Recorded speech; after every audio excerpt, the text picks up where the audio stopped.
Hello বন্ধুরা, আশা করি সবাই ভালো আছেন। আমি একটি নতুন ম্যাজিক নিয়ে এসেছি। এখানে দেখা যাচ্ছে আমার কাছে এখানে ৪টি কালো কার্ড আছে আর ৪টি লাল কার্ড আছে। আমি প্রথমে এটি লাল, তারপর কালো, তারপর আবার লাল, তারপর আবার কালো, তারপরে লাল, তারপর কালো, তারপর আবার লাল, তারপর আবার কালো। এরকম করে আমি লাল কালো করে এরকম ৪টি কার্ড আমি এভাবে ক্রমান্বয়ে রাখছি। ঠিক আছে? জাস্ট আমি এখন ৪টি কার্ড দেখে দিচ্ছি। ১, ২, ৩, ৪। এখানে ৪টি কার্ড আছে আর এখানে ৪টি কার্ড আছে। জাস্ট আমি যখন এখানে ম্যাজিক করব দেখা যাবে যে এখানে কোনো লাল কার্ড নেই, সবগুলো কার্ডই হচ্ছে কালো।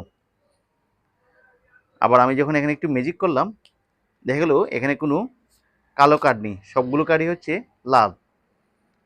তাহলে এখানে আছে লাল কার্ডগুলো, এখানে আছে কালো কার্ডগুলো।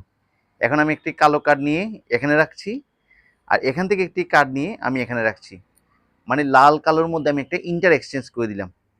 যখন আমি ম্যাজিক করলাম দেখা গেল সবগুলো কার্ডই কালো এবং এখানকার সবগুলো কার্ড লাল হয়ে গেছে। ম্যাজিকটি যদি ভালো লেগে থাকে অবশ্যই আমার ভিডিওটিতে একটি লাইক দিবেন। Thank you.